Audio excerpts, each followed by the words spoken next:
Good afternoon, everyone. Again, welcome to the Olivet Institutional Baptist Church. I am the Reverend Dr. Juwanza Kareem Colvin, pastor here at Olivet. Certainly want to apologize to you for the delay, but we are certainly going to turn it into the hands of Attorney Crump and Attorney Madison. Just want to do some brief introductions, and then we will turn it into the hands of the Rice family and their attorneys.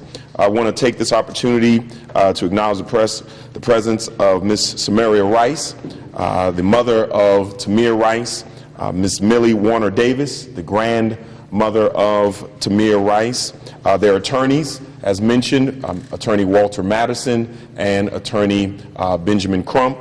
We also have represented here leaders from our community, from various sectors of our community, public officials, faith leaders, community activists, ministers, whom I'm going to take the time just to mention their presence, and they will just acknowledge as their name is mentioned. We're most appreciated. Mr. Ed Little, a public policy consultant here in our city. Reverend Waltrina Middleton, a minister with United Church of Christ. Councilman Jeff Johnson of Ward 10. Mr. Joe Worthy of the Children Defense Fund and leader of the New Abolitionist Movement here in our city, as well as we also have present with us Attorney Michael Nelson and Arlene Anderson of the NAACP. And without further ado, Attorney Crump.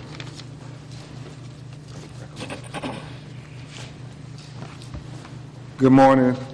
We first want to say thank you to Reverend Colvin for allowing us to be in this facility to discuss these important matters.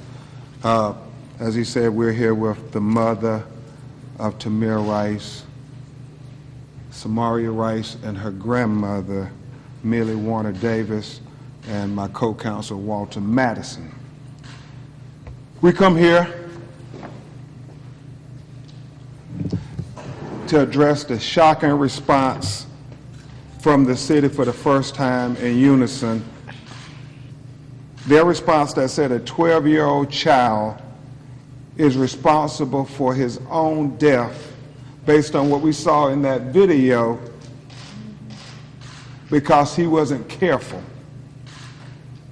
We find it very insulting and disrespectful, not just to this family, but to the memory of a dead child.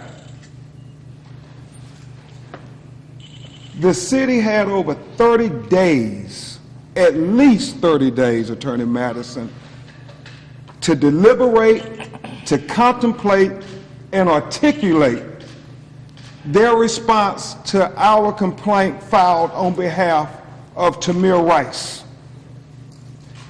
We believe that the city of Cleveland has many, many resources, many individuals who methodically and deliberately looked at the answer to this complaint, and they chose the words they chose. And we believe, had it not been for the overwhelming backlash, not just here in Cleveland, but all across America, when they read that answer and said that 12-year-old Tamir Rice was responsible for his own death because he wasn't careful. Very, very disrespectful. We believe that it continues a pattern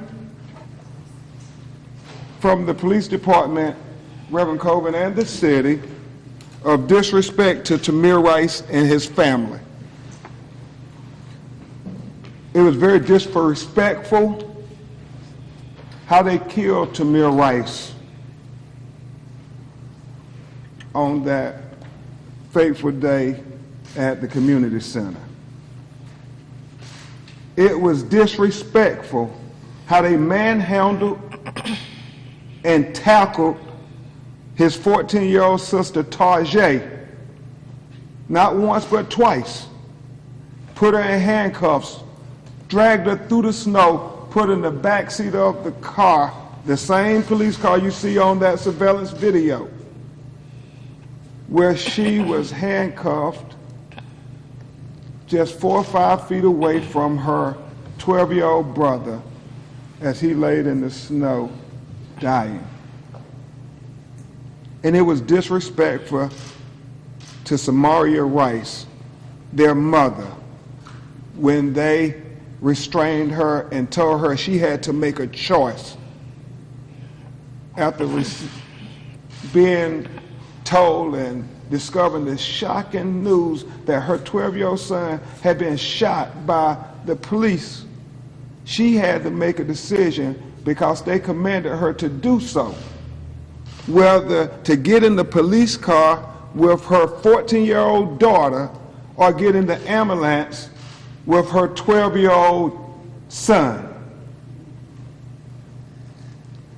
We think the pattern of disrespect to Tamir, his family, was evident from the moment they got there to the community center. And don't take Attorney Madison's word or my word for it, the family word. Look at the video yourself. Look at the reckless disregard they drove up to the community center. Look at how, instead of following procedure and protocol of trying to de-escalate a situation, how the police officers escalated the situation in what we believe was an unbelievable amount of time when they made the decision to shoot this 12-year-old child. And Attorney Madison is going to talk to that in just a moment, because it's shocking. We have a new revelation of just how long it really did take before they made the decision to shoot this child on the playground at the community center. They said they gave him at least 3 verbal warnings. They tell us that today. That continues the pattern of disrespect. Attorney Madison is going to show you something that to us makes it seem impossible for them to be telling the truth. And so we think it's very disrespectful that they wouldn't be truthful at this time, after we've all seen the video of what really happened. And finally, the pattern of disrespect continues today.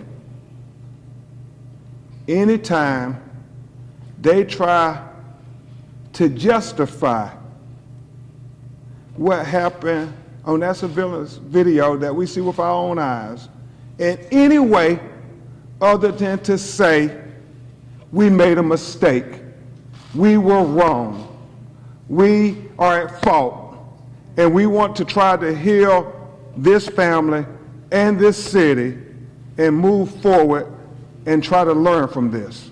Anything short of that, we continue the pattern of disrespect to a dead 12-year-old boy. At this time, you will hear from Attorney Walter Madison, and then you will hear from the mother of Tamir Rice, Samaria Rice. Mr. Madison. Thank you, Attorney Crump. Members, scoot over just a little bit. Members of the media, thank you for being here. 101 days ago, this family was shattered to pieces when they learned their 12-year-old loved one was shot and killed senselessly by the Cleveland police officers. Recently, they had been working very diligently and picking up the pieces, getting themselves on their feet, to only be shattered into yet another million pieces by having been told that Tamir was at fault for his own death. There are a number of things 12-year-olds can't do. They can't vote. They can't drive a car. They can't enter into contracts. And they cannot do these things because they are just immature and incapable of understanding the consequences of their behavior. Cleveland has placed a new standard on our children. I challenge anyone to show me a place where we heap adult-like responsibility on 12-year-old children, a 6th grader. It was not Tamir's fault that Mr. Lohman was hired. It It was not Tamir's fault that there was no amount of time nor training capable of correcting his insubordination, his inability to follow rules, or his weepy performance on the gun range. It was not his fault that his partner, Officer Frank Garmbach, chose to take the police sedan off-road and onto the playground. It is not Tamir Rice's fault that he was not given an ample opportunity to even comply, assuming you believe that Officer Lohman was capable of exiting the cruiser, giving 3 audible commands, unholstering his weapon, discharging 2 bullets in the amount of time that they set to be 3 to 4 seconds. If I can get your attention, after having a child besmirched and his name desecrated, we took the time to revisit the video.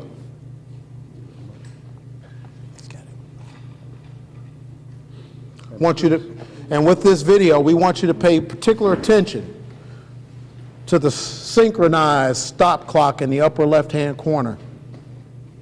As we see Tamir milling about, seemingly waiting on somebody.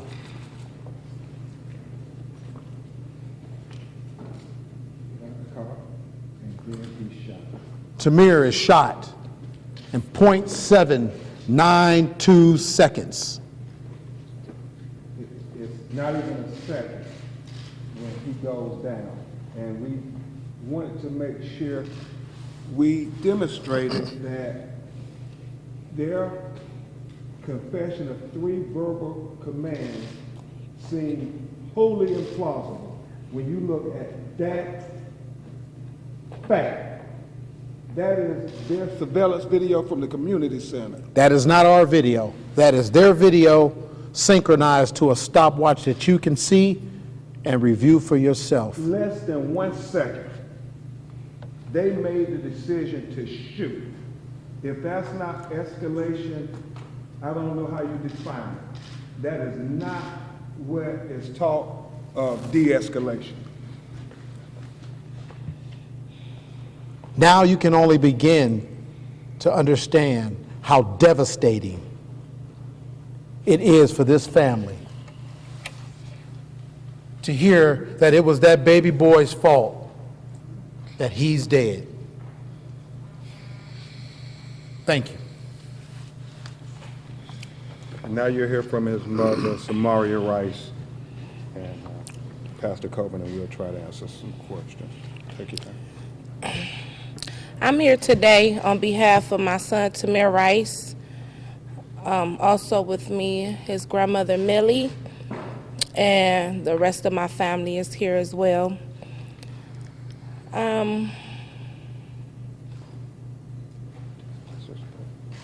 Take your time. Okay. The city's answer was very disrespectful to my son, Tamir. I have not received an apology from the police department or the city of Cleveland in regards to the killing of my son.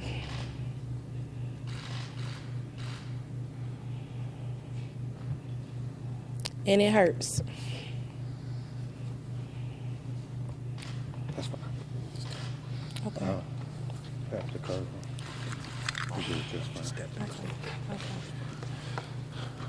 I also want to take the time to acknowledge the presence of Reverend Wayne Arneson, the pastor of West Shore United Unitarian Church on the west side, who's also here with us. And we, as both members of the faith community, the activist community, and the civic community, are really here because we have a moral responsibility to stand with this family. And I think this unfortunate incident of what recently has happened, both in the legal filing by the city and certainly by the articulation of the mayor who has apologized, it lets us know that as a city that the world is watching. It is so important that this city, and that's not simply in City Hall, but that's in our faith community, our business community, every sector of this community, that the world is watching. The world is watching of how we will begin to address this issue, how we'll address matters like our budget, and whether we will allocate resources toward our values. For the scripture tells us that where your treasure is, there will your heart be also. In our consent decree, to make sure that we are truly putting and instilling reforms which reflect making sure that this is a city that such incidents never happen again. In our judicial system, to make sure that in cases such as these, that when these things happen, that the evidence will be looked at in such a way that it will be transparent and the whole community can be confident that what is taking place is not being done in secret, but is done in such a way that it creates integrity that should be the case for the judicial process. To the city of Cleveland, the world is watching. Without further ado, I'll turn it over to Attorney Crump for any questions. Attorney Madison. And Attorney Madison. We'll take a few questions. I have a question. Do you feel at this point that you'll get Ms. Rice a fair investigation? I'm sorry, can you say that again? Do you feel at this point that you'll get a fair investigation into what happened that day? I'm hoping. Yes, ma'am. Ms. Rice, I'm Connie Schultz with Creator Syndicate. I'm wondering what you made of the mayor's response once he found out what the pleadings actually said and apologized. I'm wondering what your response to him would be. Well, Speak up. all I could say is that I haven't received an apology for the killing of my son from the police department or the city of Cleveland. And if an apology was on the table for that, I would accept it with some actions and the people being held accountable for it. Yes, sir. Hi, Mansfield Frazier with WTAM Radio in Cleveland. The weekend that your son was killed, a city official told me that 5 similar weapons were taken from other kids around the city that same weekend. He said they take about 5 or 6 almost every weekend. No other kids got killed though. If they could take 5 weapons similar to that from other kids, what happened in this case? Mr. Frazier, I think you see. That's you don't have to, as Attorney Crump indicated, you don't have to take our word for that. The world knows what happened in this case. And the world knows it, and this is without concession. Mr. Lohman should have never been a police officer. And perhaps this is why other departments passed on him. Yes, sir. Ulysses Clint, East Side Daily News. Not only the comments from law director was malicious, but they were hateful at the same time. But why did you accept the apology from the mayor? She did not accept the apology from the mayor.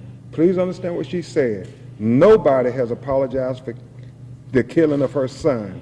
And she said if there was an apology made with action to hold the police officers accountable, then she would accept it. She's not accepting an apology from the mayor. She has not. She hasn't gotten an apology from the mayor in regards to the killing of her son. No, well, he apologized. For the poor word choice and the grammar Right. and the insensitive. That's a big difference from apologizing for killing my child. Why did she accept that apology? She did not. She didn't accept No, that don't put apology. words in her mouth. We want to be clear. She said over and over she has not received an apology for the killing of her son. No. My comment. We understand. It's an appropriate gesture on behalf of the mayor. I can't speak for him, but she's not a malicious person. This is a mother who's lost her baby boy, and anybody, including yourself or any other member of the media that wishes to offer a condolence, she would accept that in whatever vein is meant. But what has been said is what is clearly to be understood. No one has apologized for the death of Tamir, and that's what we are seeking in our effort at justice. And I apologize, sir. I thought you would say My question is, why did she accept his apology yesterday? for the on poor word comments? choice. For the word choice, because she's not a malicious person. I just want to be completely clear on the video. The .792 that starts when the car gets into the shot, or does it? When it stops, from the time the car stops, from the time the sedan stops till he's shot, that's how much time expires. Can you tell me why the press conference was delayed for an hour? What does the speech from an Israeli prime minister have to do with Tamir Rice? We tried to accommodate the media. People asked us to say, we want to stream the press conference live. We can't stream both of them. Would you wait? And Mr. Crump, it seems that you're almost trying this in the public right now. Why is it important to go over these facts that you say in the public and not wait for a trial? Because what we have learned from Ferguson Grand Jury and Staten Island Grand Jury, that we need to be as transparent as possible to try to instill trust in the community and the people that the system is fair and it is equal, and that Tamir Rice and his family can get equal justice and due process of the law. So you think in the court of law you can't get that? Well, what we think is these grand jury proceedings, these secret proceedings, isn't everybody in America still scratching their head saying, what did the grand jury see in Eric Gardner's case? There was video there too. We got video here. Apparently we're headed towards another grand jury. We better do everything in our power to make sure everybody knows what happened and be as transparent as possible before they go into that secret proceeding where none of us will know what happened. Eric? Don't you think that, when I talked to the city this morning, they actually said that while they may have made a poor choice of words, the defense that they put up, I guess, in those words, well worded or not, is still something that they would probably assert. Meaning that basically that they are still going to basically litigating the fact that Tamir caused his own death. Is there any response to that? Go ahead, Walt, and then I'll We'll split this response. Eric, the police aren't under attack. The institutional behavior is. And what you can see, what behavior are they actually defending? You look at the video and you tell us what is really defensible about this behavior. The more healthy thing to do would be to offer or at least acknowledge some responsibility, sit all interested parties down and talk and figure out how we can see to it that this never happens again. Because that's what this civil matter is about. It's prospective. We are doing this to make sure this never happens again. The government, we will give them the time and space to do their part criminally, and we're cautiously optimistic about that, but they're working to earn our trust, so we'll have to let them deal with behavior that has gone past. That's why, that's my response to the question. And I'll say what I said earlier, Eric. It's the pattern of disrespect to this family and the memory of this dead 12-year-old boy. Anytime you try to justify what we see on that video is disrespectful. Is there anything else? Ms. Rice, could you comment, with all due respect, could you comment about the community and the support that you and your family have received over the last 100 days? 101. Yeah. Well, they've been supporting me tremendously, and I'm very grateful and appreciative of it. I have a God in my understanding that the support in the nations is just holding me up right now. That's the only way that I'm still moving and walking, with the support of the nation and the God in my understanding. Peggy. Thank you. Question. Have you been contacted at all from the Sheriff's Department on their investigation? Have they tried to reach out to talk to you or interview you? We're giving them their space to do what's best by us, and we're allowing them to earn our faith, okay? So that process, and we're not going to interfere with that. So, thank you all. One more question, just one more question, please. When you see cases like Trayvon Martin and the Eric Garner situation, you know, I think that society thought that the case would go one way, but it went the other. How do you proceed from here, knowing that? Well, I think, as Ms. Rice said, a God of her understanding, you try to have faith in a higher court than man court, and you try to make sure everything is very transparent. Because when we see that the rules are equal and that everybody is treated as Americans and given all the constitutional rights, that they are entitled to equal justice, you say it works for us all. When we don't see that, the chasm of distrust gets wider and wider, as we're seeing all over America, not just here in Cleveland. In New York, there's a lot of people in disbelief. In Ferguson, Florida, Los Angeles, Pasco, Washington, you see these things on video where police officers are doing some shocking things, but yet nobody's seeing anybody held responsible. And if they aren't held responsible, then what is to deter them from doing it again? It's as Attorney Madison said, we are trying to prevent this from happening again. Thank you. Thank you.